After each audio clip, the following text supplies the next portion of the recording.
God could have created angels. He doesn't have to create people with all their issues, right? What he's saying is that you should not be upset the fact that the same struggle came back to you, because just like you overcame it last time, you will overcome it this time, or even differently. You are listening to the JP Show, where we discuss the issues you care about from a Jewish perspective. I am Rabbi G. And I am Rabbi Levi. And we hope you enjoy this episode.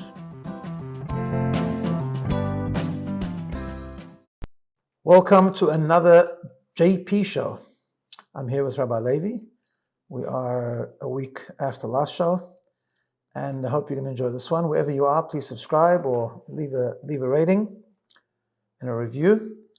And so Rabbi Levi, we're checking with him how he's feeling. We did a really good marathon walk on Shabbos. Walk on Shabbos is great. Went to Merubra for a simcha, an ufruf, which is always good to go for an ufruf. Unrelated to the walk, I then subsequently developed a cold, which is a minor issue. The bigger issue is that the twins also developed a cold. Oh, that's lovely. Which means they haven't slept for 2 nights, which means I haven't slept for 2 nights. All right. So everything's wonderful, thank God. But we keep going. That's By the way, whoever says rabbis don't do exercise, that's not true. We walked for about 3 hours on 3 Shabbos. hours, yeah, that was pretty good actually. An hour and a half there, an hour and a half back. It was pretty good. It was a little hot, but it was very good, thank God. It's very interesting. Before we get into the topic, I was just thinking, it seems to me, maybe I'm wrong, because I thank God I've not had any serious challenges in my life. Thank God. I'm very, very blessed in all areas of my life. But it seems to me that, like, when someone has very big challenges, it's I don't know, easy is the wrong word, but they seem to find meaning and purpose and a way of navigating it. When little, almost silly challenges are thrown in our face, it seems to be more difficult to overcome them. Like, that's an interesting point. When you have a cold or your babies aren't sleeping, I mean, if you contextualize that with everything else happening, it's nothing, right? But nevertheless, we seem to lose ourselves. Is there what's the psychology behind that? I don't know. It's a good point. I mean, I think sometimes just because little minor things, like just they're not major. They're going to pass, but while you have them, it's just very uncomfortable. You're like not in the mood of doing anything, and yeah, that's like you see it just as a nuisance, kind of hopefully right. pass soon. And I suppose you don't spend the time like really processing and accepting that this has happened to you, and then going through the stages, eventually coming out, well, maybe I can give it some meaning or purpose. Yeah, it's just an annoyance. So is that a good thing? It's not a good thing, right? No, probably not. Probably need to. If we really lived with meaning, then everything has meaning. Correct. But sometimes we have to change course. I mean, sometimes you just can't do the same things that you're doing if you have a cold or you have flu. Yeah. You might not be very sick. You might be a pretty healthy guy, but right now, maybe you just have to rest or do something different. I don't know. Yes, the problem is there's no time to rest. But exactly, the callings of life. That's right. Anyway, I wish you were a fush lame. You should have your cold very quickly. No, I'm fine. This is all minor, as I said. All minor good stuff. So I wanted to talk about something. It's a little bit of continuation of last week, actually. It's definitely connected. We spoke about growth last week. So it came to me because we have a custom. We do this every day. We learn a little bit of a piece of Tanya, the book of Tanya, which is the, what do you call it? The magnum opus. Magnum opus, that was the word I was looking for, exactly. Of the Alter Rebbe, of the first Chabad Rebbe, explaining what Hasidus is all about God and Jewish people and Torah. And today there's a whole section, a very interesting section about struggle. And he says that, he's actually, the context is this very interesting thing. He's talking about the sadness. A person being sad for different reasons, either from physical problems, and now he's focusing on sadness of spiritual problems. When someone feels like they're not on the level they should be, and they're constantly failing, and then bad thoughts are coming to them, and they can't seem to transform themselves properly. And he says there that God has almost 2 types of delicacies that he likes. That's his expression there, obviously, spiritually speaking. There's one delicacy that's sweet. That's sort of straightforward. Like a righteous person's fully transformed. It's a very sweet delicacy. Just only does good things, only thinks good things, only speaks good things. But that's very few people. Most people are what he calls or could be, at least strive to be, what's called a Beinoni, someone who has control over their behavior, but they don't have control over what comes into their mind or their feelings necessarily, and they constantly have ups and downs. It's a constant struggle. And he gives an analogy over there. It's like enjoying a sour food. There are some sour foods that are actually enjoyable. not sour food in the sense like it's off. It's I mean, when you process it, like it can be very tasty. It's very tasty, exactly. And he says that God has that enjoyment as well. So there's some sort of purpose in, and he says over there, it could very well be you will struggle your entire life, and you will die with the struggle. Is that? I mean, what does that mean to you? Like, that's not great news, right? I mean, that's like, that means that the average person will just struggle spiritually their entire life, and almost sometimes you can feel like I haven't really gotten anywhere.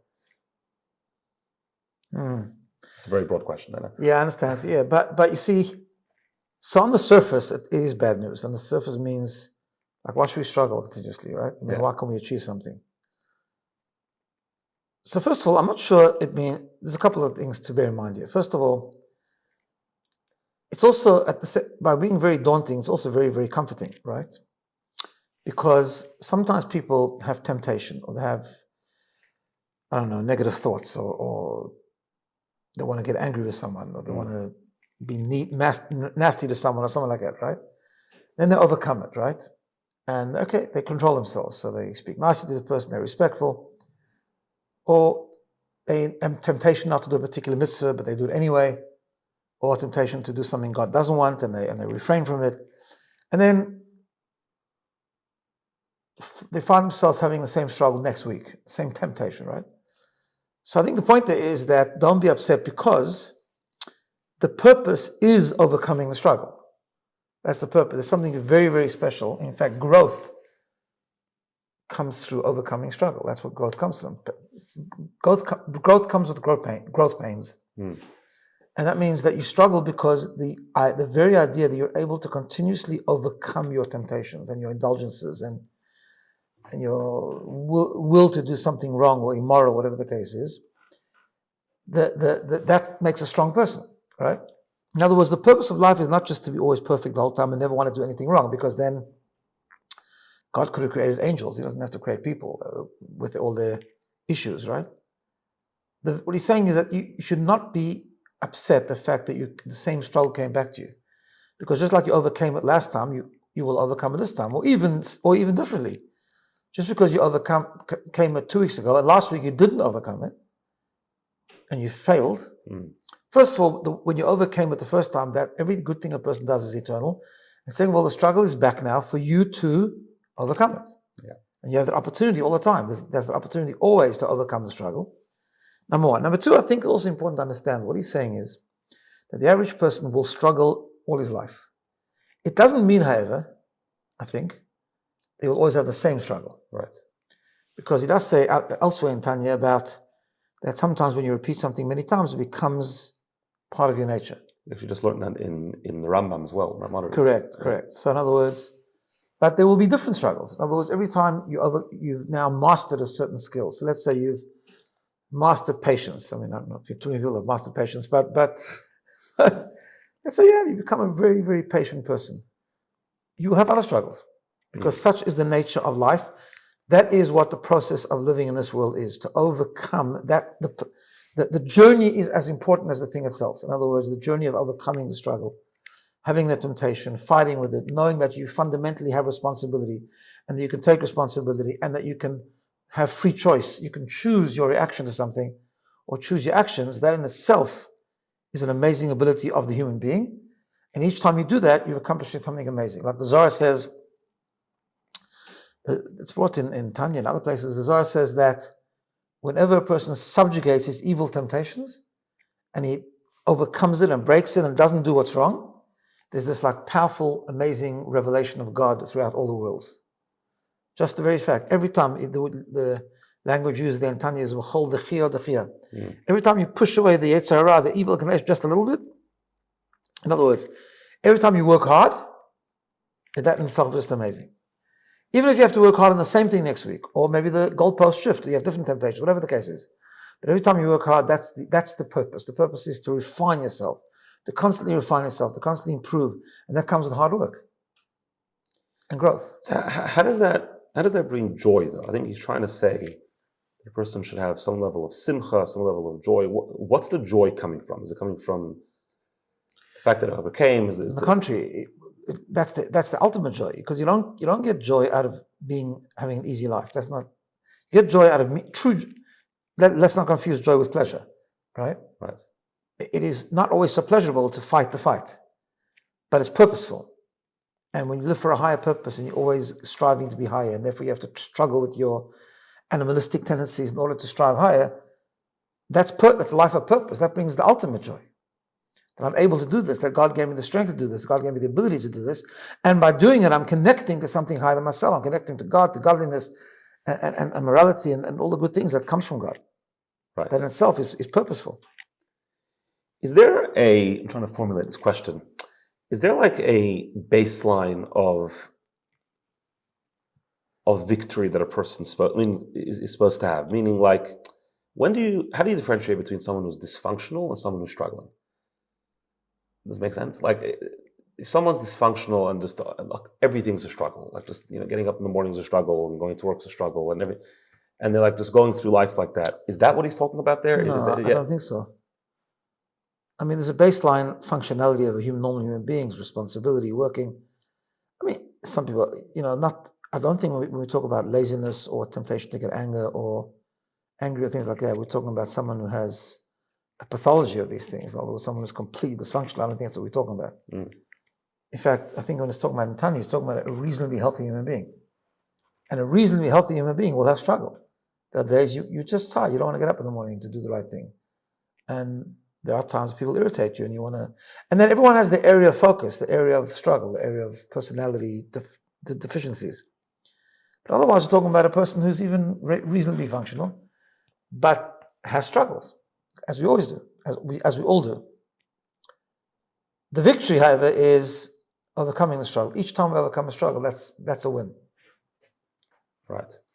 So I guess the flip side is he does say there are some people who don't seem to struggle. So what's the purpose of their life? Like truly righteous people who just seem to always be inspired. Right. I mean, you see that on a major scale and on a minor scale. Like there are true tzaddikim that we look up. You see that literally are just in a different world. But even then, you all know people that seem to just always, not necessarily, I wouldn't classify them as tzaddikim, as righteous people. They always seem to be turned on to Judaism. They always seem to be inspired. Now, maybe I don't know what's going on behind the scenes. I'm sure they also struggle. Listen, there are so many areas of meaningful life and moral life.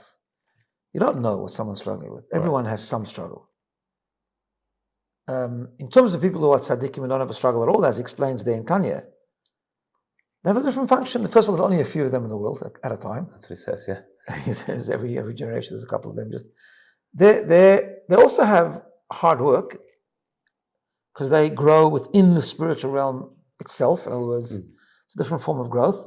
But also they serve as a model and they serve as infusion for the rest of the community, kind of thing, right?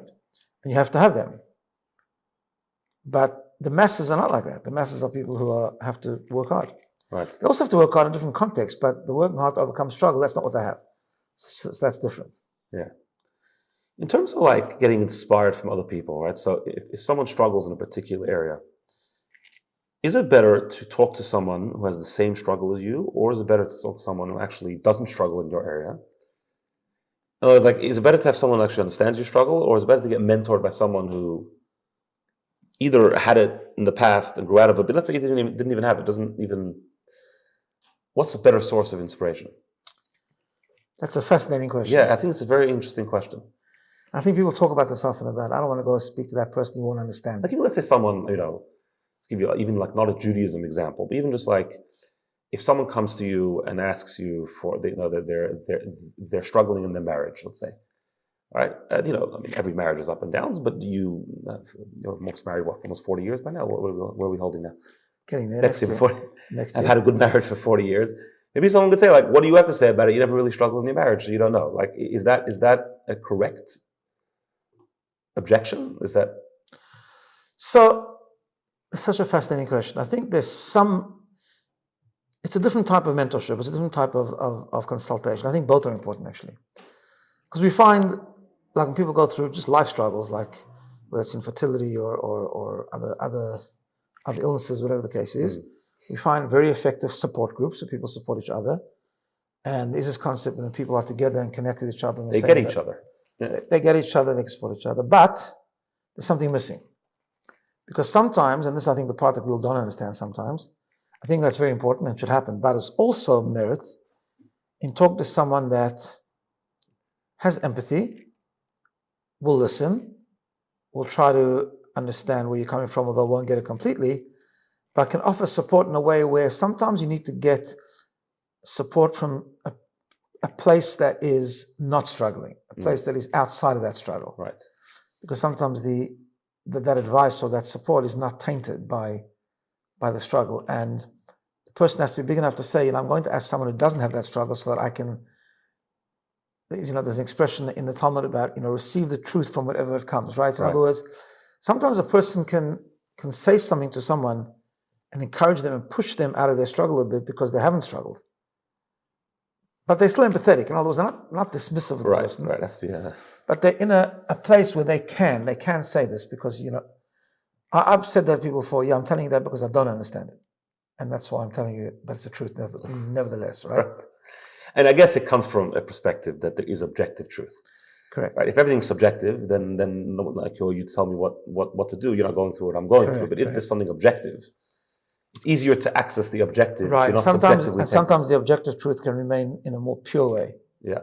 When it comes to someone who's not necessarily struggling like that. Right.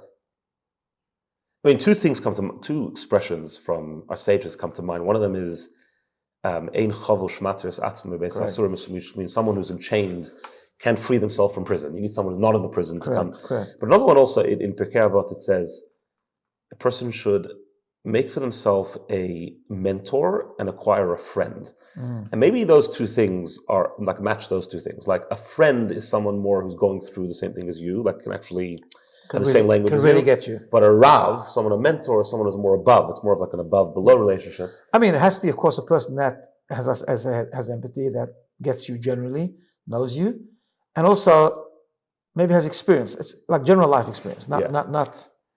So can offer stuff from a level of maturity, but it doesn't have to be a person that's going through the same struggle. Yeah. Very interesting. You have anything to add?